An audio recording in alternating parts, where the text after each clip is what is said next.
Et vous êtes bien connectés au 101.7 Radio ACB du collège Le Bernica. Et bien au rendez-vous pour votre lien info Bernica. Une édition réalisée par MadMat et présentée par Flo. Au menu de cette édition du mardi 28 avril 2020, on va déterrer des vieux articles et s'intéresser à un décret qui, derrière les masques et les foules de chiffres quotidiens, est passé sans grand bruit, mais dont on va en parler. Jingle. Un dimanche soir particulier pour clore la semaine dernière. La France commençait à s'habituer à son rendez-vous télévisé dominical post-clapping. Mais voilà que dimanche 26 se passe sans allocution ni rendez-vous télévisé. Un lundi matin sans nouvelles mesures ni nouvelles lois. Pas de discours ou d'articles à disséquer et à triturer pour une éventuelle revue de presse pour aujourd'hui. Ces rendez-vous dominicaux, rassurants, où les ministres nous rendaient compte de leurs avancées sur la gestion de la crise sanitaire actuelle.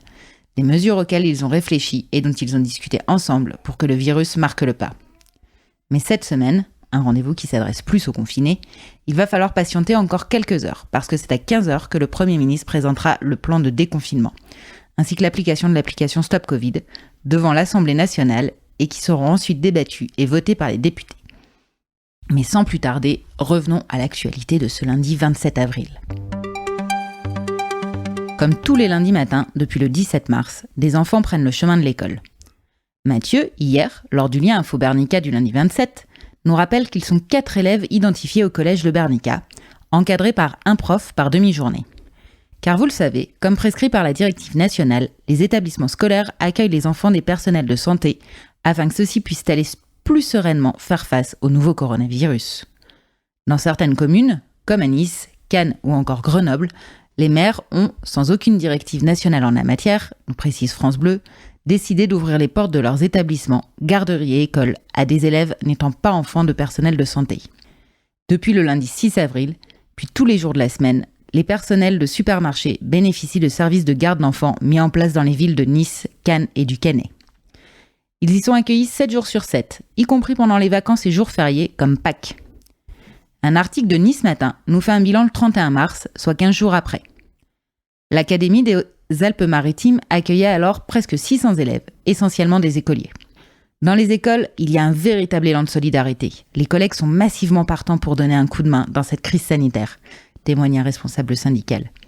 Des mesures d'accueil exceptionnelles ont été mises en place par l'Éducation nationale afin d'accueillir ces élèves, d'autant plus que les protections nécessaires sont arrivées, et notamment des masques, du gel hydroalcoolique et des gestes barrières, fournis entre autres par le rectorat, la ville de Nice et l'État. Le service a été étendu depuis le 31 mars aux enfants des gendarmes, de la police nationale, des sapeurs-pompiers professionnels et les agents de préfecture nécessaires à la gestion de la crise, nous précise l'inspecteur d'académie interviewé dans ce même article de Nice Matin. À Grenoble, le maire les appelle les premiers de corvée. Policiers, agents d'entretien, mais aussi caissiers de supermarché. En gros, ceux qui font tourner le pays en ces temps d'épidémie. Il souhaite que ces personnes puissent bénéficier, comme les soignants, d'un service de garde d'enfants, nous indique France TV Info fin mars. Il est en effet important pour tous ces parents, au contact du public et qui assurent la continuité des fonctions vitales pour la population, d'avoir l'esprit libre en sachant que leurs enfants sont entre de bonnes mains. Surveillés, protégés, déclare le maire de Cannes. Des propos relayés par France Bleu. Les enfants gardés, leurs parents peuvent donc aller travailler. Mais on imagine bien qu'il faut du temps pour s'adapter à la situation sanitaire. S'équiper des protections nécessaires, repenser sa façon de travailler. Nous sommes en guerre. En ces temps-ci, il faut aussi agir vite et bien. Et des fois, avec trop de concertation et le temps de mettre tout le monde d'accord, le virus peut allègrement continuer son chemin. On se souvient de cette histoire de masques raflés à coups de dollars sur le tarmac. Les Américains avaient payé cash sans les avoir vus. Alors qu'en France, on paye à la réception, expliquait un interlocuteur au journal Libération. Mais ça, c'est de l'histoire. Et cette question de masque est bientôt résolue. Les commandes sont désormais passées. Heureusement, car l'Académie nationale de médecine recommande le port du masque pour tous dans un communiqué du 22 avril intitulé « Au masque citoyen » et disponible sur son site. Mais voilà, ce n'était qu'un exemple à titre anecdotique de comment on ne gagne pas du temps avec trop de procédures.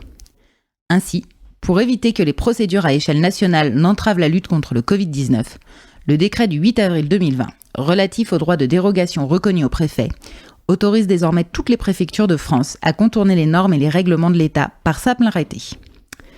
Autrement dit, nous explique le site La Relève et la Peste, ce décret donne au préfet le droit d'esquiver la consultation publique, d'alléger toute démarche administrative, d'éluder les réglementations qui protègent la santé et l'environnement, ou encore d'affranchir les entreprises de certaines procédures préalables à leur mise en activité. En somme, de devenir les arbitres de la vie locale. Ce décret n'avait pas attendu la crise sanitaire actuelle avant d'être esquissé. Comme nous l'explique le site Reporter, ce décret constitue en réalité une extension à l'ensemble du territoire d'un processus expérimental mené dans les régions Pays de la Loire et Bourgogne-Franche-Comté, ainsi que dans quelques départements comme le Lot, la Creuse ou Mayotte depuis le 1er janvier 2018. Le précédent décret, en vigueur dans ces zones restreintes, conférait des pouvoirs identiques au préfet, réduction des délais, allègement des normes, etc., etc. Tout un panel de domaines aussi large qu'imprécis. Ceci dit, juste pour l'anecdote, certains préfets avaient anticipé.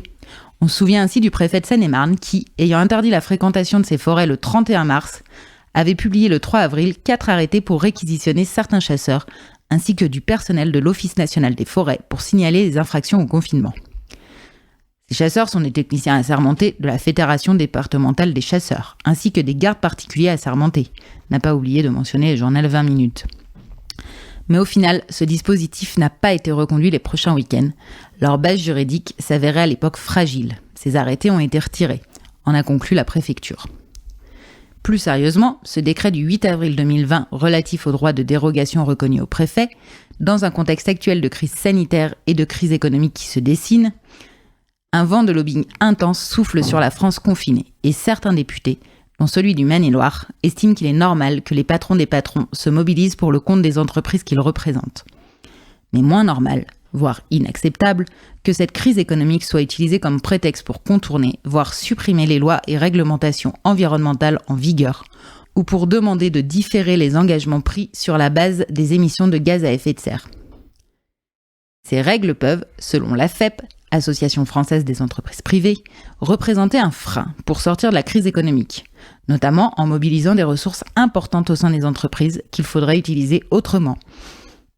Ce qui incite le puissant lobby patronal, 78% de la capitalisation du CAC 40, dans une note relevée par le site Context et dont Le Monde a obtenu une copie, à demander la suspension de plusieurs avancées récentes concernant l'environnement.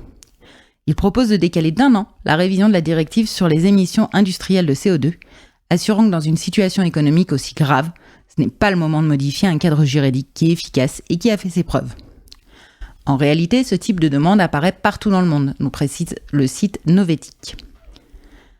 Tout comme l'EPA, Agence pour la protection de l'environnement des États-Unis, qui, suite à une demande de l'American Petroleum Institute, a suspendu le 26 mars dernier l'application des lois environnementales s'appliquant aux entreprises pour une durée indéterminée en raison de la pandémie de Covid-19. Comme l'explique l'ONG de référence Influence Map, c'est le secteur pétrolier américain qui mène cette bataille sur les obligations environnementales. Il faut dire que le secteur est pris en étau entre la baisse de la consommation due à la crise sanitaire et la guerre des prix avec l'Arabie Saoudite et la Russie. De nombreuses ONG jugent que si les États doivent effectivement aider les entreprises en danger pour préserver l'emploi, ils ne doivent rien céder sur le plan environnemental. Au contraire, elles voient dans la crise actuelle l'occasion de renforcer les exigences. Du côté des États-Unis, le choix a été fait. La position de l'Europe est très attendue, mais pour l'instant, le Green Deal est passé au second plan face à l'urgence de la situation. Et les chantiers sur la biodiversité, l'agriculture, la déforestation ont été retardés de quelques semaines. L'exécutif européen envisageait même de repousser la date limite à laquelle il doit proposer de nouveaux objectifs de réduction des émissions de CO2 pour 2030. Comme la Chine, qui a atteint cette année, en raison des circonstances, son objectif visé pour 2030. Les chercheurs du London School of Economics, bien qu'ils envisagent tout de même une légère augmentation des émissions chinoises en cas de rebond de l'économie, ne doutent pas que la courbe sera faible et que les émissions chinoises commenceront à baisser à un moment avant 2025. En même temps, la Chine a traversé l'épreuve de l'épidémie et a prouvé l'importance de sa place dans l'économie mondiale, comme le souligne le Courrier international, qu'on remercie pour la traduction des idéogrammes de la presse officielle chinoise. Mais bon, pour le Green Deal, une étude doit encore être menée et une décision doit être prise au cours des prochains mois. Et pour ce qui est de la France plus spécifiquement, une décision qui semble faire écho ou devancer l'exécutif européen, l'AFEP recommande d'autre part à la Commission de ne pas augmenter comme prévu ses objectifs de réduction de gaz à effet de serre sur 10 ans, et de reporter, au moins pour une année, sa directive sur l'échange automatique et obligatoire d'informations dans le domaine fiscal. Traduction faite par la relève et la peste, permettez-nous de polluer et d'envoyer nos bénéfices dans les paradis fiscaux le temps que le monde se porte mieux, nous précise ce médium dans son article du 23 avril. Un lobbying qui se déploie dans tous les domaines et à tous les échelons, qui intervient alors qu'une aide de 20 milliards d'euros a tout juste été débloquée par l'État le 18 avril 2020 lors du vote de la seconde loi de finances rectificative. Ces 20 milliards seront accordés aux entreprises stratégiques du pays, sans aucune contrepartie environnementale, contrairement à ce que réclamaient un grand nombre de députés et quantité d'ONG comme Greenpeace, Attac ou Oxfam. On ne sait pas encore quelles entreprises seront considérées comme stratégiques et bénéficieront de cette aide. De quoi sera fait demain ? Une fois cette crise derrière nous, va-t-on de nouveau socialiser les pertes tout en continuant de privatiser les bénéfices ? Le monde d'après qui se dessine pourrait être un menu maxi best-of du monde qu'on connaît déjà. Mais au fait, pourquoi parler d'après quand on y est déjà ? Au passage, au rayon des modifications. Pour le coup, celles qui n'auront pas forcément lieu. Confrontée à des difficultés d'approvisionnement, l'industrie agroalimentaire peut temporairement modifier ses recettes sans le préciser sur l'étiquette. L'ONG Foodwatch a découvert que des règles ont été assouplies pour les fabricants, au point qu'ils sont autorisés à produire des denrées alimentaires dont la composition diffère de ce qui est indiqué sur l'étiquette, précise l'ONG.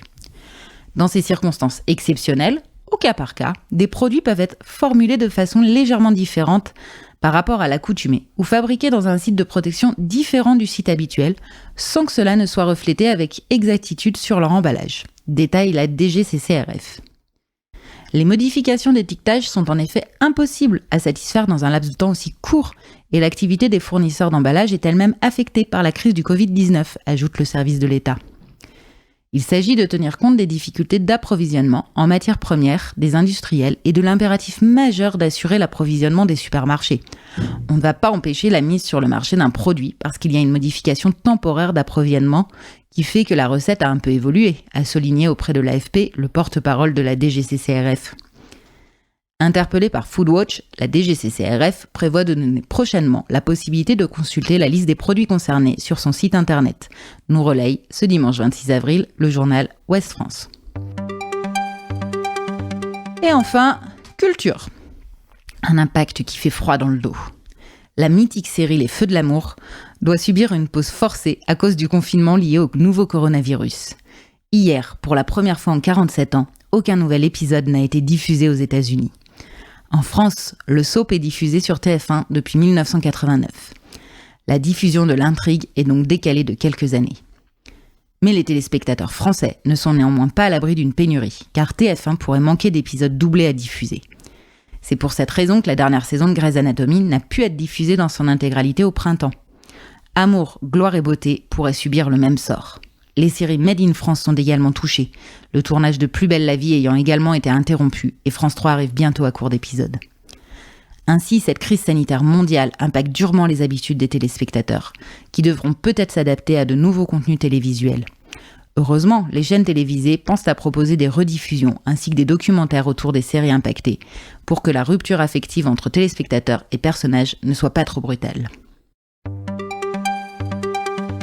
Pour clore le volet culture et cette édition, on vous propose, à l'occasion de la sortie d'un ovni visuel qui leur est dédié sur Apple TV, un documentaire réalisé presque en famille par leur pote Spike Jonze.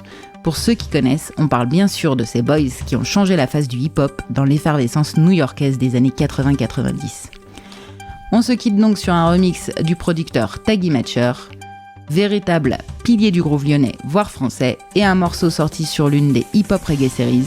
Ce morceau, c'est Sure Shot, et ça fera plaisir à Skez, qui fait groover Radio ACB tous les samedis soirs à 20h30 dans le Skez Time.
Yes, indeed, it's fun time, fun time. Because you can't, you want, you don't.